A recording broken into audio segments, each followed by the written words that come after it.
Alors, Isabelle de Golemin, partagez la même analyse. Je précise que votre journal a participé à cette émotion, a été vraiment extrêmement actif pour rendre compte de ce qui se passait là-bas. Oui, moi je suis tout à fait d'accord avec ce que disait Frédéric, parce que, enfin, nous on a essayé d'être là depuis 4 ans et de ne pas être d'un côté ni de l'autre.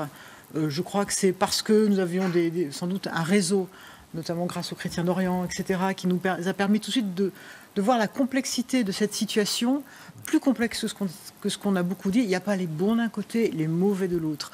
Et puis Alep-Ouest, qui aujourd'hui est en paix, a été bombardé il y a 2 ans par les rebelles et les islamistes. À ce moment-là, personne n'en a parlé. Aujourd'hui, ce qui se passe, c'est terrible aussi, mais je veux dire, on est dans une guerre civile. Et nous, Français, on a le mot de révolution, de rébellion comme ça, un peu romantique, on voudrait qu'il y ait les bons d'un côté, les mauvais de l'autre. Et c'est vrai que c'est pas ça. Et c'est peut-être pour ça que nous, depuis 4 ans, on a essayé d'accompagner comme on a pu, mais cette population des deux côtés. Vous êtes d'accord pour dire que probablement le régime de Bachar el-Assad a assassiné sans doute plusieurs centaines de milliers de membres de sa population? On dit généralement Absolument. au moins 300 000. Et je pense que même avant la rébellion, Plus de 300 000. Là-dessus, il n'y a aucun souci. De l'autre côté aussi. Le problème, c'est que voilà, des gens à qui aujourd'hui dans Alep-Ouest, c'est un peu ça. On leur dit, mais vous allez choisir entre Bachar el-Assad ou entre l'EI, entre Daesh ou Bachar el-Assad.